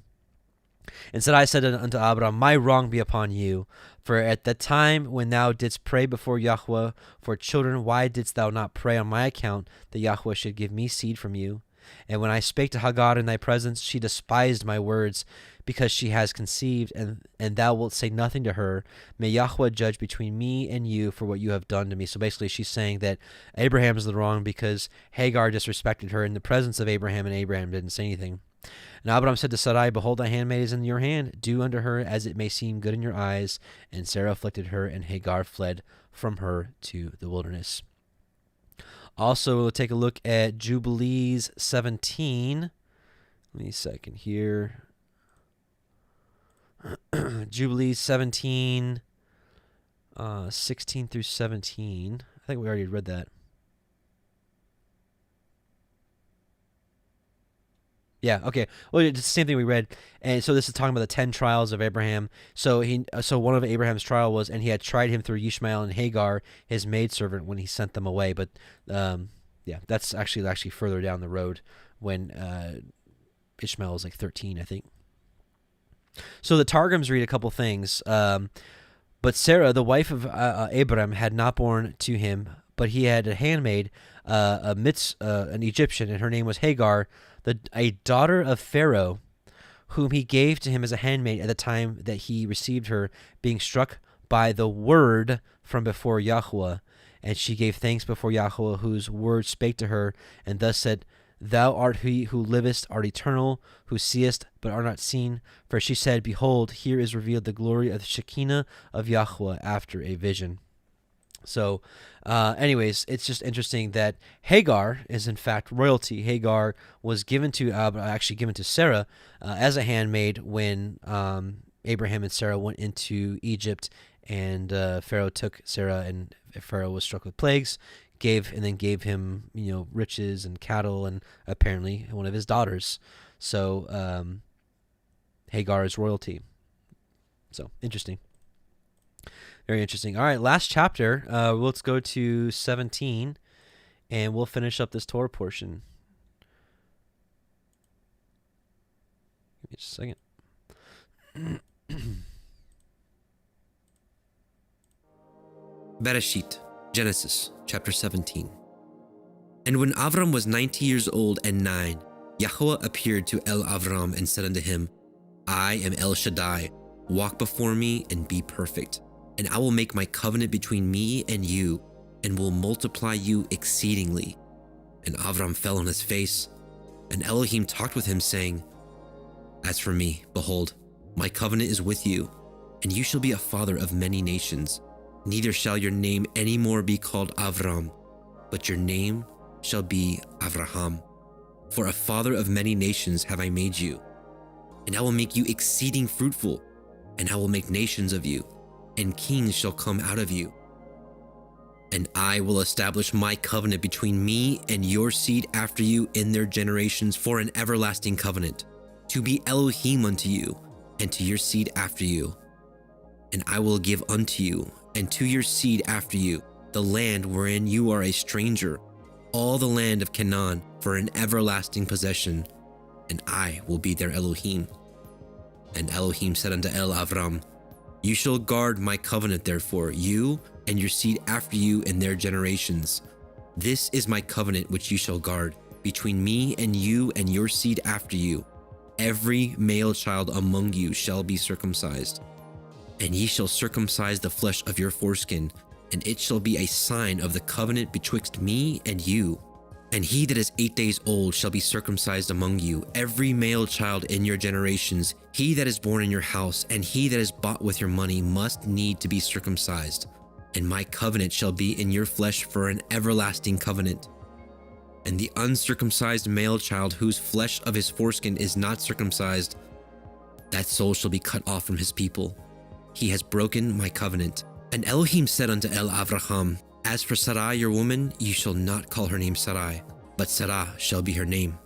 And I will bless her, and give you a son also of her. Yea, I will bless her, and she shall be a mother of nations. Kings of people shall be of her. Then Avram fell upon his face and laughed, and said in his heart, Shall a child be born unto him that is 100 years old? And shall Sarah that is 90 years old bear? And Abraham said unto Elohim, Oh, that Ishmael might live before you. And Elohim said, Sarah your woman shall bear you a son indeed, and ye shall call his name Yitzchak. And I will establish my covenant with him for an everlasting covenant, and with his seed after him.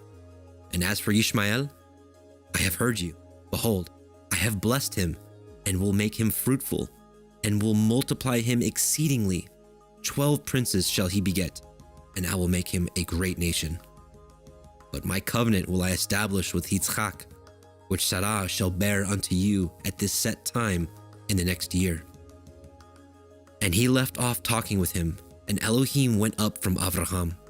And Abraham took Ishmael his son, and all that were born in his house, and all that were bought with his money, every male among the men of Abraham's house, and circumcised the flesh of their foreskin in the selfsame day, as Elohim had said unto him. And Abraham was 90 years old and 9 when he circumcised in the flesh of his foreskin. And Ishmael his son was 13 years old when he was circumcised in the flesh of his foreskin. In the selfsame day was Abraham circumcised, and Ishmael his son. And all the men of his house born in the house and bought with money of the stranger were circumcised with him. There it is, the big day. And you know, in here, so many times it says for everlasting generations, forever, forever, every single one. There's no ifs, ands, or buts from my understanding. But to start off in verse 1, it says, and be perfect. And this is a commandment also from Messiah Yahusha. You know, most of us grew up in a thought process or a faith, quote unquote faith. It's like, oh, we're all sinners and we're all just going to mess up. And that's just, you know, God just loves us anyways, you know. And that's why we're just saved by faith, because nobody can keep the law. Only Messiah can keep the law. Not so. He has given us now the Spirit so that we may walk in spirit and truth, which is what Yahweh commands of us, according to John chapter 4. Ye have heard that it had been said, this is Matthew, 5:43-48. Ye have heard that it has been said, thou shalt love thy neighbor and then hate thine enemy, which, by the way, it's had said. This is not written, because there's nowhere in the Torah it says you are to hate your enemy. But I say unto you, love your enemies, bless them that curse you, do good to them that hate you, and pray for them which despitefully use you and persecute you. And this is hard. This goes against the grain of what your insides feel like when somebody attacks you, whether physically or even sometimes worse, mentally or spiritually, like putting you down. Especially for this walk that we're on, you know, people, you know, are saying all sorts of names because we just want to keep the commandments, and that's just so weird, so different. That ye may be the children of your Father which is in heaven, for he maketh his sun to rise on the evil and on the good, and sendeth rain on the just and the unjust. For if ye love them which love you, what reward have you? Anybody can do that, right? Do not even the publicans the same? And if you salute your brethren only, what do you more than others? Do not even the publicans do so? Be therefore perfect, even as our heavenly Father, even as your Father which is in heaven is perfect. So especially when dealing with people, we should be perfect. So when someone's like cursing you or telling you off, bless them. Say, I hear you. May Yah bless you, and have a great day. You know, or just something, and be sincere about it. Not just bless you, see ya. I mean, that's not what he's talking about, right? Verse 14, it says, and the uncircumcised male whose flesh of his foreskin is not circumcised, that soul shall be cut off from his people. He has broken my covenant. So I want to go over a couple things. Circumcision is truly spiritual and physical, I believe. I don't believe the spiritual has replaced the physical, but there is a spiritual part of it. Deuteronomy 10:16, circumcise therefore the foreskin of your heart and be no more stiff-necked. And this is truly This is part of the walk.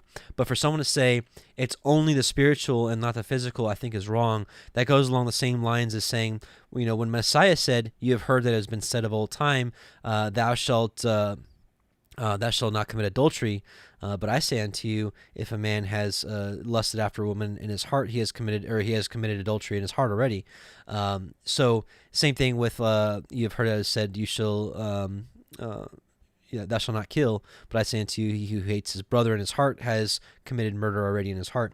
So for us to say that the spiritual replaces the physical is to say, I can go next door to my neighbor's house and commit adultery with his wife as long as I don't lust after her in my heart. It doesn't make any sense. It's both. You don't go physically commit adultery, and you don't mentally or in your heart commit adultery. Same thing as hate. It's not just not literally going out and murdering somebody, but it's also not hating your brother without a cause. It's both. And that's how I liken also circumcision. It's not only the physical, but it's the spiritual as well. And this is where some of you are going to be upset with me. I'm not an anti-Paul guy, but I have some issues with him, and circumcision is one of them. I'm just here to say I disagree with what he writes here. 1 Corinthians 7:18-20 is any man called being circumcised, let him not become uncircumcised. Obviously, that's not possible. So maybe there's some foreshadowing here, like don't go a different way. Is any called in uncircumcision, let him not be circumcised. Now, unfortunately, this has been taken literally, in millions, if not billions, of people have gone through this walk and this faith not being circumcised because of this very verse. So you can say, oh, that's not what Paul was saying. Well, that's fine, and I might even agree with you because again, I'm not an anti-Paul guy per se.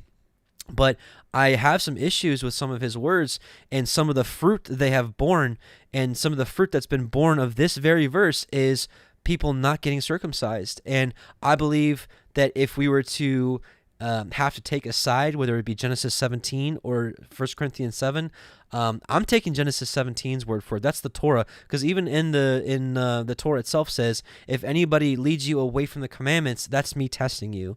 And I'm not here to say that Paul is purposefully leading people astray. I mean, who knows? I mean, maybe this part was added to his letters. I really don't have any idea. But I take issue with this. Circumcision is nothing. Who can say that? And uncircumcision is nothing but the keeping of the commandments of Elohim. Well, circumcision is one of the commandments of Elohim, and let every man abide in the same calling wherein he was called. I'm here to say that circumcision is still a commandment that has not been done away with. And I think that's a really slippery slope to say, we don't need to be circumcised anymore, and it's only the circumcision of the heart. Because again, we'd be going back to this, what we were saying earlier, where, I can go commit adultery as long as I don't have adultery in my heart, or I can go commit murder as long as I don't hate my brother in my heart. It's silly. It doesn't make any sense. And I look at circumcision the same way. You can't have the spiritual without the physical, in this case. And same thing, people spiritualize the Sabbath. Oh, Yeshua is my Sabbath every day. That's not what the text says, and that's what it's never said. And what does the Messiah say? Matthew 5:17-18. Think not that I am come to destroy the Torah or the prophets. I am not come to destroy, but to fulfill. For verily I say unto you, till heaven and earth pass, which hasn't happened yet, of course, one jot or one tittle shall in no wise pass from the Torah till all be fulfilled. So the circumcision has not been done away with. It's something that is still here. And Deuteronomy 8:2, and thou shalt remember all the way which Yahuah the Elohim led you these 40 years in the wilderness, to humble you, to prove you, to know what was in your heart, whether you would keep his commandments or no. And quite frankly, circumcision, just to put it bluntly, is a commandment. And I don't believe it has been done away with. I don't think it's optional. I don't think that that if you've been called in uncircumcision, to stay in uncircumcision. I just don't agree with that. And so I know you may find some of my words hard, and you may feel that I'm speaking against the word of Elohim by speaking against Paul. But we've got to ask ourselves, are we going to stand for Genesis 17 or not, which says it's every male my covenant shall be in your flesh for an everlasting covenant. Never goes away, ever, ever. Let's take a look at Jubilees 15:24-34. 24-34 of Jubilees. And on the selfsame day was Abraham circumcised, and all the men of his house, and all those whom he had bought with money from the children of the stranger were circumcised with him. This Torah is for all the generations forever. And there is no circumcision of the days, and no omission of one day out of the 8 days, for it is an eternal ordinance. It doesn't get much clearer than that. Ordained and written on the heavenly tablets. And everyone that is born, the flesh of whose foreskin is not circumcised on the 8th day, belongs not to the children of the covenant which Yahuah made with Abraham, but to the children of destruction. Nor is there moreover any sign on him that is Yahuah's, but he is destined to be destroyed and slain from the earth, and to be rooted out of the earth, for he has broken the covenant of Yahuah Elohiym. For all the angels of the presence and all the angels of sanctification have been so created from the day of their creation, and before the angels of the presence and the angels of sanctification he has sanctified Yisrael, that they should be with him and with his holy angels. That's interesting.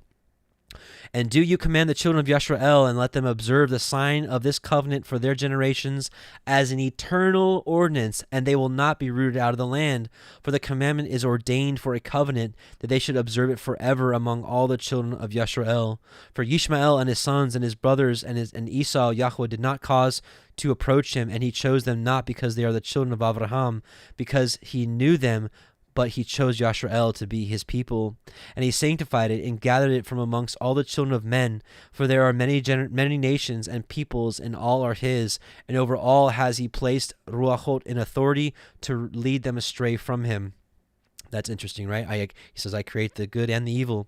But over Yisrael, he did not appoint any angel or ruach. We learned about this actually at the end of the last Torah portions, that he divided the nations according to the 70 angels presiding over territories. But he said specifically there was not one that was supposed to be over Yisrael. But since we're in dispersion, of course, we're in the hands of one of these 70 angels. For he alone is their ruler, and he will guard them and require them at the hand of his angels and his ruachot, at the hand of all his powers, in order that he may guard them and bless them, that they may be his and he may be theirs from henceforth forever. And now I announce unto you that the children of Yisrael will not guard true to this ordinance, and they will not circumcise their sons according to all this Torah. For in the flesh of their circumcision they will omit the circumcision of their sons, and all of them, sons of Belial, will leave their sons uncircumcised as they were born. And there will be great wrath from Yahuah against the children of Yisrael, because they have forsaken his covenant and turned aside from his word, and provoked and blasphemed, inasmuch as they do not observe the ordinance of this Torah. For they have treated their members like the other nations, so that they may be removed and rooted out of the land, and there will no more be pardon or forgiveness unto them, so that there should be forgiveness and pardon for all their sin of this eternal error. So if you're listening to this and you're not circumcised, I would take this before Yahuah. Pray, fast, whatever you need to do, and see what he wants you to do with this, because the commandment seems to be very, very clear. Let's take a look at also the Targums. We're going to read chapter 17. And here is really where the gem of the Targums really comes out. Listen to this. And Yahuah said unto Abram, Go you from your land, and separate yourself from thy kindred. Go forth from the house of thy father. Go into the land which I will show you, and I will make you a great people, and will bless you, and magnify your name, and thou shalt be blessed. And I will bless the priest who will spread forth their hands in prayer, and bless thy sons. And Biliam, who will curse them, I will curse, and they shall slay him with the word of the sword, the mouth of the sword, and in you shall be blessed all the generations of the earth. And Abraham went according as Yahuah had spoken with him, and Lot went with him. And Abraham was the son of 75 years old at his going forth from Haran. And Abraham took Sarah his wife, and Lot his brother's son, and all the substance which they had acquired, and the souls whom they had proselyted in Haran, and went forth to go to the land of Canaan. And they came to the land of Canaan. And Abraham passed through the land unto the place of Shechem, and unto the plain which he had been shown. And I'm skipping this. Okay. And the Canaanites were then in the land, for the time had not yet come that the sons of Israel should possess it. And Yahuah was revealed unto Abraham, saying, To thy sons will I give this land. And he built there an altar before Yahuah, who was revealed to him. And he went up from thence to a mountain which was eastward of Bethel, and outspread his tent, having Bethel on the west and Ai on the east. And he built there an altar before Yahuah, and prayed in the name of Yahuah. And Abraham, Oh, wow, I was reading the wrong one. Forgive me. I misunderstood. Yeah, here we go. Chapter 17, this is what I meant to read. And Abraham was a son of 99 years old, and Yahuah appeared to Abraham and said, I am El Shaddai. Serve before me and be perfect in thy flesh. And I will set my covenant between my word and you, and will multiply you very greatly. Did you catch that? There's more. And because Abraham was not circumcised, he was not able to stand, but he bowed himself upon his face, and Yahuah spake with him, saying, Behold, I have confirmed my covenant with you, and with you shall be the father of many peoples, and thy name shall be no more called Abram, but Abraham shall be thy name, because to be the father of a great multitude of peoples have I appointed you, and I will make you exceeding fruitful, and will set thee for congregations, and kings ruling over peoples shall come forth from you. And I have established my covenant between my word and you. The covenant has always been with the Father through his Son. His Son has always been the mediator with us. I'm getting goosebumps right now. This is so amazing. This is one of the biggest finds of this year. And thy sons after you and their generations for an everlasting covenant, to be Elohim to you and to thy sons after you. And I will give to you and to thy sons after you the land of thy habitation, all the land of Canaan, for an everlasting possession. And I will be to them God, Elohim, and to Yahuah. And Yahuah said to Abraham, and thou shalt observe my covenant, you and your sons after you and their generations. This is my covenant that you shall observe between my word and you. Right? He's saying, my covenant is between my son and you. My son is my word and you. And your sons after you, every male of you being circumcised, though he have not a father to circumcise him, and you shall circumcise the flesh of your foreskin as a sign of the covenant between my word and you. Brothers and sisters, I'm telling you, it's both. It's the spiritual circumcision of your heart and the physical. And the son of Eredj, anyway, so it just keeps going, but it's just so amazing that this was made between his word. It was made between Yahusha pre-incarnate before he came down and sojourned with us. So, man, just absolutely amazing. And last thing I wanted to mention, that we saw Abram, his name being changed to Abraham, and Sarai to Sarah. And it's also interesting that in Revelation 2:17 that says that he gives his faithful people a new name. So, man, praise be the Most High for all that. So that concludes our Torah portion, and let's just give thanks to the Most High for revealing his word and his truth in these last days. Heavenly Father, Yahuah, we just come before you, and we're just so grateful for your word, and we're just so thankful that you have shown us all these things in these last days, that you have given us a heart of repentance and given us a mind and a heart that wants to serve you the way that you have ordained for the sons of Israel for all generations. We just thank you for your word that you have sent from the very beginning for our covenant to be with you through him. And we're just so thankful for revealing these things in this late hour, that we may try to understand you better. And we just thank you, Abba. You are the revealer of wisdom. You are the one that is doing all this through your Ruach through us. And we just thank you so much, and that we ask you to continue to cultivate our lives and to prune off us what is bad and to keep that which is good. And we just bless you, and we just thank you, and we are earnestly waiting for you, and want to be found ready. In Yahusha's name, amen and amen. Yevarechecha Yahuah Ve'yishmerecha Ya'er Yahuah Panav Elecha Vechuneka Yisa Yahuah Panav Elecha Ve'yasem Lecha Shalom. Yahuah bless you and keep you. Yahuah make his face shine upon you and be gracious unto you.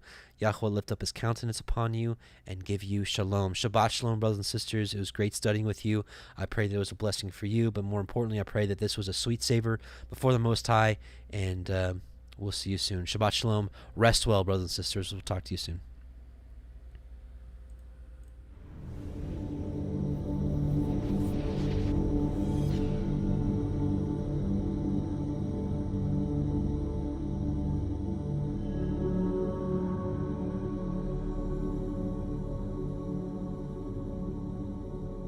I sing to Yahuah for he is highly exalted. The horse and its rider he has thrown into the sea. Yah is my strength and song, and he has become my deliverance. He is my El, and I praise him, Elohim of my father, and I exalt him. Yahuah is a man of battle, Yahuah is his name. He has cast Pharaoh's chariots and his army into the sea, and his chosen officers are drowned in the sea of reeds. The depths covered them, they went down to the bottom like a stone.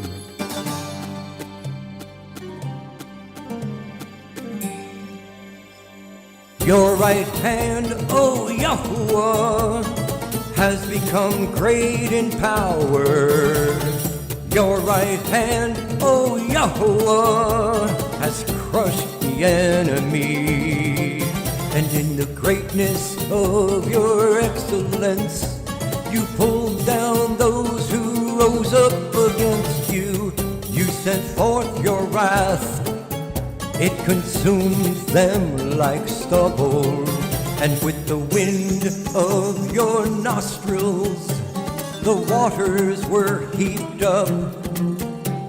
The floods stood like a wall, the depths became stiff in the heart of the sea. The enemy said, I pursue, I overtake, I divide the spoil, my being is satisfied on them.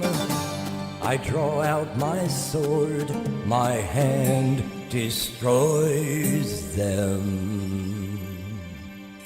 You blew with your wind, the sea covered them, they sank like lead in the mighty waters. Who is like you, O Yahuah, among the mighty ones?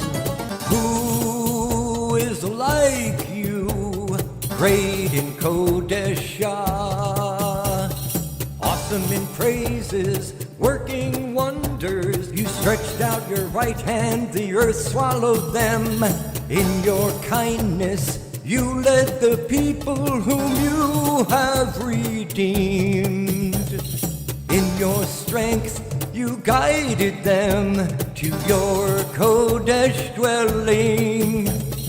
Peoples heard, they trembled, anguish gripped the inhabitants of Pelasheth. Then the chiefs of Edom were troubled, the mighty men of Moab. Trembling grips them, all the inhabitants of Canaan melted. Fear and dread fell on them by the greatness of your arm.